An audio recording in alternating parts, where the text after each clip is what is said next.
What's up guys? In today's video, we will take a look at my team and the transfer plans for the finals. Before that, we will also take a look at how the team performed in the semi-finals. This is the FPL Lounge and please do consider leaving a like on the video and subscribing to the channel for all the latest updates. In the semi-finals, I scored 42 points and that takes my total to 384 points. My current rank is 1020. I am once again close to the top 1k. The results were as expected, with Spain and Denmark being eliminated and Italy and England making it to the finals. That means that 9 players from my team have made it to the finals, which leaves 2 spots to be filled in my starting 11. But nonetheless, I'm going to utilize the 5 free transfers that are available. So let's take a look at my transfer plans. The first player that comes in is Donnarumma. Now I already have Pickford on my team, but if you have seen my team throughout the tournament, then the Italian defense is the one that I have shown the most faith in. And that is why I am going to bring in Donnarumma for the finals, and he would be my starting goalkeeper for the game as well. Continuing with that faith in the Italian defense, the second player that I would go for is Giovanni Di Lorenzo. I already have Emerson, who plays as the left back for Italy. I'm also going to include Di Lorenzo, who plays as the right back for them. Di Lorenzo has not provided any attacking returns this tournament, but compared to the centre backs of Italy, he obviously has a better chance of providing some attacking returns, and that is the reason he would be on my team. Next in defense would be Kyle Walker. He has 4 clean sheets to his name so far and a total of 26 fantasy points. He is the third defender from England on my team and would mostly be a bench option. We will come to that in a while. Let's look at the midfield now. The first player that would come in is Bukayo Saka from England.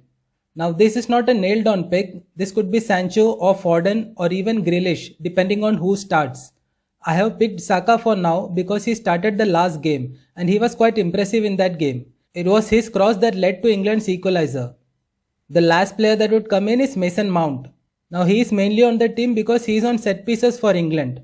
His only assist in the tournament came from a corner as well. I have Insigne on my team who would be on set pieces for Italy. I would also have Mount on my team who would be on majority of the set pieces for England. Now I could have gone for an Italian midfielder here too, but the thing is that I already have Insigne and Chiesa on my team, and those two are the best attacking options for the Azzurri.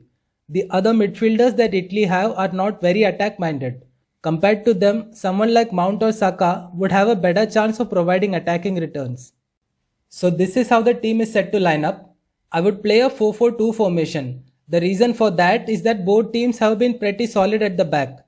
Italy have conceded 3 goals and England have conceded only 1.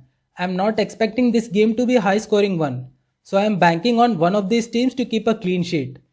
I am backing Italy to win the game and that is why I have 3 Italians in my defense compared to 2 from England.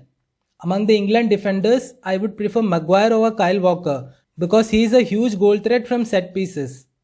The rest of the team would be quite even, 2 in midfield from each team and 1 forward from each team.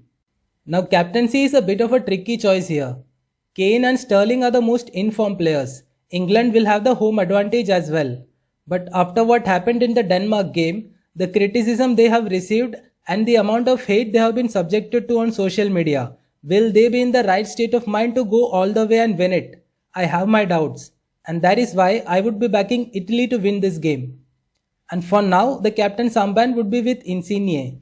The reason for that is that the only goal England have conceded was from a free kick, and Insigne is on free kicks for the Azzurri. He has also created the second most big chances among players that are left. So Insigne has the best chance of getting the captain's armband.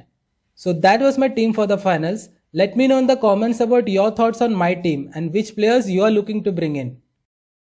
Alright, so that's it for today. If you liked the video, then please show your support by pressing the like button and sharing the video with your friends. Thank you for watching.